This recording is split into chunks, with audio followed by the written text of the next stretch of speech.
ನಾನು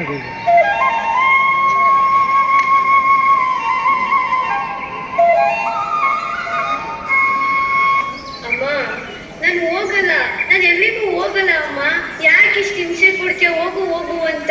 ನಾನು ಹೋಗಲ್ಲ ಅಮ್ಮ. ನೋಡ್ಕಂದ, ಹಾಗೆಲ್ಲ ಹಠ ಮಾಡಬಾರ್ದು. ನೀನು ಓದಿ ದೊಡ್ಡ ವ್ಯಕ್ತಿ ಆಗಬೇಕು. ಎಲ್ಲರೂ ನಿನ್ನ ಗುರ್ತಿಸೋ ಹಾಗೆ ನೀನು ಆಗಬೇಕು. ಸಮಾಜದಲ್ಲಿ ಒಂದು ಒಳ್ಳೆ ವ್ಯಕ್ತಿಯಾಗಿ ಬೆಳಿಬೇಕು. ನೀನು ಕಲಿಯೋ ವಿದ್ಯೆ ನಿನ್ನ ಯಾವತ್ತೂ ಕೈ ಬಿಡಲ್ಲ. ಹೋಗು ಕಂದ. ಸಾವಿತ್ರಿ, ಬೈಲಿ. ಯಾಕಮ್ಮ, ಏನಾಯ್ತು? ಯಾಕೆ ಇಷ್ಟೊಂದು ಅಸಹಾಯಕತೆ? ಏನು ಅಂತ ಹೇಳೋದಕ್ಕ, ನನ್ನ ಮಗಳು ಶಾಲೆಗೂ ಕಲಿಯೋದಕ್ಕೆ ತುಂಬಾನೇ ಹಠ ಮಾಡ್ತಾಳೆ. ಹೌದು ಸಾವಿತ್ರಿ, ನನ್ನ ಮಗಳು ಸಹ ಹೀಗೆ ಹಠ ಮಾಡ್ತಾಳೆ. ನನಗಂತೂ ಸಾಕಾಗೋಗಿದೆ. ಏನು ಮಾಡಬೇಕು ಅಂತಾನೆ ಗೊತ್ತಿಲ್ಲ.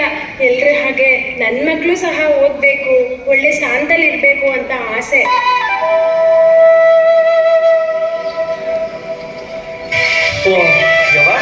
ಸಾವಿತ್ರವ, ಸೀತವ್ವ, ಯಾಕೆ, ಏನಾಯ್ತು? ಇಷ್ಟೊಂದು ಸಪ್ಪ ನಿಂತಿದ್ದೀರಿ? ಏನಾದ್ರು ತೊಂದರೆ ಐತೆಂದವ? ಓ ಅಣ್ಣ, ನೀವಾ? ಬನ್ನಿ. ಏನಣ್ಣ ಮಾಡೋದು, ಎಲ್ರಿಗೂ ನಮ್ಮಲ್ಲೇ ಇರುತ್ತಲ್ಲ ಮಕ್ಳ ಬಗ್ಗೆ ಕಾಳಜಿ.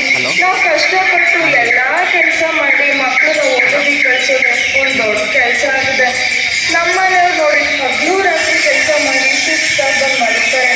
ಎಲ್ಲ ಜವಾಬ್ದಾರಿ ನನ್ನ ಮೇಲೆ ಇದೆ. ಮಕ್ಳಿಗೋಸ್ಕರ ತಮ್ಮ ಜೀವನನೇ ಮುಟ್ಕೊಬಿಟ್ಟವ್ರೆ. ಮಕ್ಕಳು ನೋಡಿದ್ರೆ ಮಾತೇ ಕೇಳ್ತಿಲ್ಲ. ಏನಾದರೂ ಕಲಿತು ಒಳ್ಳೆ ವ್ಯಕ್ತಿಗಳಾಗಬೇಕು ಅಂತ ಎಲ್ಲ ಅಪ್ಪ ಅಮ್ಮಂದು ಆಸೆ ಇರುತ್ತೆ. ಆದರೆ ಮಕ್ಕಳು ಯಾವುದಕ್ಕೂ ಆಸಕ್ತಿನೂ ತೋರಿಸಲ್ಲ. ಏನು ಮಾಡೋದು ಅಣ್ಣ? ಇದಕ್ಕೆ ಪರಿಹಾರ ಹೇಗೆ ಮಾಡೋದು ಅಂತಾನೆ ಗೊತ್ತಾಗ್ತಿಲ್ಲ. ಅಯ್ಯೋ, ಅಷ್ಟೇನಾ? ಅದಕ್ಕೆ ಇಷ್ಟೊಂದು ಬೇಜಾರು ಯಾಕೆ? ನನ್ನ ಮಕ್ಕಳು ಸಹ ಹಿಂಗೆ ಮಾಡ್ತಿದ್ರು. ಒಂದು ದಿನ ಯಾರೋ ಹೇಳಿದ್ರಂತೆ, ಆ ದೇವಿ ಶಾರದಾಂಬೆ ಮತ್ತು ಗಣಪತಿನ ಆರಾಧನೆ ಮಾಡಿದ್ರೆ ಅದರಿಂದ ಮುಂದೆ ಆಗೋ ಬದಲಾವಣೆನ ನೀವೇ ನೋಡಿ ಅಂತ ಹೇಳಿದ್ರಂತೆ. ಆಗ ನಾನು ಮತ್ತು ನನ್ನ ಹೆಂಡತಿ ಮಕ್ಕಳುಗಳನ್ನ ಜೊತೆಲಿ ಕರ್ಕೊಂಡು ಹೋಗಿ ಆ ಪೂಜೆನ ಶುರು ಮಾಡಿದ್ವಿ. ಆಗ್ಲಿಂದ ಮಕ್ಕಳು ಎಲ್ಲದರಲ್ಲೂ ಆಸಕ್ತಿ ತೋರಿಸ್ತಿದ್ದಾರೆ. ಎಲ್ಲದರಲ್ಲೂ ಒಳ್ಳೊಳ್ಳೆ ಬಹುಮಾನಗಳನ್ನ ತರ್ತಿದ್ದಾರೆ. ಶಾಲೆಯಲ್ಲಿ ಒಳ್ಳೆ ಅಂಕ ತಗೋತಿದ್ದಾರೆ. ಯಾವುದೇ ಸಾಂಸ್ಕೃತಿಕ ಕಾರ್ಯಕ್ರಮಗಳನ್ನ ಮಾಡಿದ್ರೂ ಸಹ ಒಳ್ಳೆ ಬಹುಮಾನಗಳು ಅವರಿಗೆ ಬರ್ತಿದೆ. ಓದಾಗಿರ್ಬೋದು, ಹಾಡು, ನೃತ್ಯ, ನಾಟಕ, ಹೀಗೆ ಎಲ್ಲ ಕಡೆ ಒಳ್ಳೆ ಒಳ್ಳೆ ಬಹುಮಾನಗಳನ್ನ ತರ್ತಾ ಇದ್ದಾರೆ.